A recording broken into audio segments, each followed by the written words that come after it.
hope you're all hyped about the whole cryptocurrency topic. I'm here now to kind of take you down from the hype a bit and go a bit into the realism part, so to say, of today. And I'm going to introduce you to crypto economics, what we understand about it, who we are, and a bunch of topics in like 10-15 minutes quickly. So we are actually a research institute based in Vienna. It's called RIOT, Institute for Future Crypto Economics, which exists actually already for some years, and I hope you will visit us there. That's me for a second. My name is Daniel Pichler. I'm a data scientist originally, and I'm researching at the RIOT space at the institute, and yeah, I'm going to tell you also what that means in a second. So the 4 quick points. What's RIOT? What's the institute about? Yeah? No? Then a short history of crypto economics. Then I give you like a very short definition because we don't have too much time. And at the end, I'll go into like a few problems and thoughts we have in the area, which we are going to research, and maybe some of you will help us. So the RIOT basically is a space and a lab in Vienna. We research, develop, communicate and educate about blockchain and blockchain technologies. You can get workshops there for like programming Solidity. You can get code review there from the educational side. But we also have some research products. And important for you to know, if you haven't been there yet, it's an actual space. So you can actually go there. It's in the center of Vienna, has about 300 square meters, so it's pretty big. And a lot of things are happening there. It's kind of how it looks like if nobody's there. So a lot of things that we do are also like linked to the early events that happened in Vienna. Actually, people might not know it, but a lot of the very early events in the crypto space have happened in Vienna. For example, Bitcoin Austria was founded there already in 2011, where I'm also a board member. And yeah, there's a lot of research going on in Vienna in general for some years. What we are doing, we have a few areas, so to say. One of them is the Laboratory for Future Crypto Economics. There we have an interview series, also with the big guys from the area, so with Vitalik and everybody at DEF CON, kind of getting their perspective on how this space will shape and develop over the next years. We offer a program that's called Residency for Crypto Economics. So basically people stay over in Vienna. We have housing provided for them to help us research and to co-work on some projects. Recently, for example, the people from Data Fund were there working for a week. And we also have a journal that's called the Journal for Crypto Economics. So if you want to publish something, you can actually publish it with us in the area, and that's also why I want to encourage you to contact us if you're interested from an academic side. So in general, RIOT and the whole space in Austria has seen like a very significant growth over the last years. Also the organizations in the area have jumped from the early 2011s with 2 and even going back to 1 to like over 150 nowadays. This hype is kind of justified, also goes kind of with the price now in the area of different crypto assets. But we kind of want to break it down to a like more sane and stable level. And that's why I'm shortly coming to what we understand about under crypto economics. So crypto economics basically started before Bitcoin started, or at least the idea, because people wanted to invent some form of digital cash early on, but it just hasn't happened until 2008, where Nakamoto wrote his paper on Bitcoin. He basically is the founder of this area, we could say that, because he presented the first paper that fits into the area. Also very much this statement of him, them, is kind of the founding part of it, that he has been working on a concept to make this whole area trustless, requiring no trust at all, and he couldn't, he had to think about how to trustlessly implement the system that hasn't really been done before. And he did it with a different motivation than people nowadays do, or maybe with a similar one, but he was more in the area of going for the banking industry or after the banking industry. As you can see from the Genesis blog, where there was an article linked to the bailouts of 2008. So the area started with banking as the idea. Very short, where does the name even come from? I think it might be obvious. It's kind of cryptography and economics mixed together.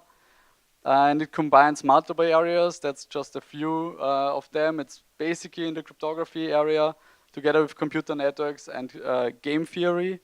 The last one being very important, that it's not just a technical discipline, but actually an economic one. So I'm trying to give one or two definitions. It's still up to debate because this area is changing a lot.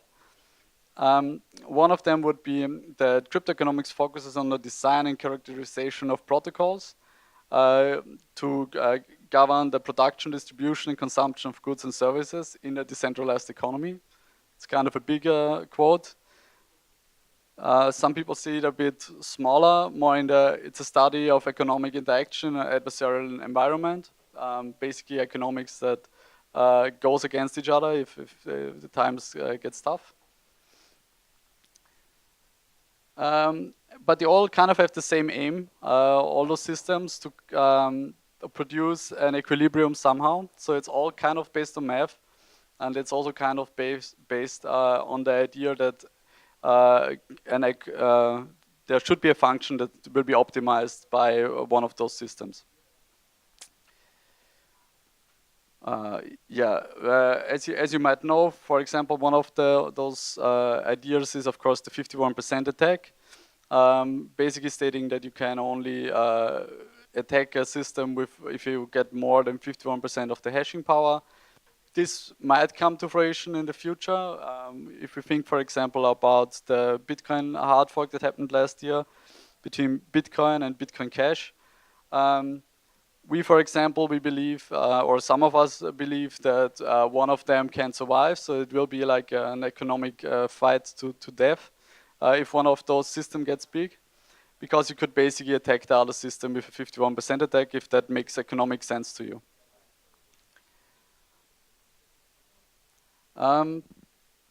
Nowadays, just as a kind of where this place is moving, it's not just Bitcoin anymore, it's not just the banking system anymore. Now it's general consensus protocols are moving into the focus of crypto economics. Also smart contracts, of course, and state channels, which are kind of the newer technologies in the area, should now be part. That's why also those definitions are still kind of fluid, because we are not 100% sure where the area will grow into in the future. So, and for the end of this, I'll give you a few kind of thoughts and problems that were and are in the area, which we are also researching on, that you can get like a grasp of the problems here. So originally, a lot of people refer to BitTorrent as one of the systems that's kind of decentralized. You kind of have this function of kind of disrupting some industries, the music industry, for example, but it lacked incentives. So while you could freely choose to participate in this system, there wasn't an economic incentive behind actually going against the music industry, for example. But people still did, but it's still a problem that could have been optimized maybe. Nowadays, it's a lot of systems like Coin that tries to optimize things for storage, for example, that have some interesting systems, but could also be a bit questionable in the future. In the case of SIA, for example, there's the question of what can they actually optimize. Is actually a big network effect still given if this grows into a very significant system, or is there no additional value in growing this system too large? That's the point of a lot of storage systems, because you can't move your files to an endless amount of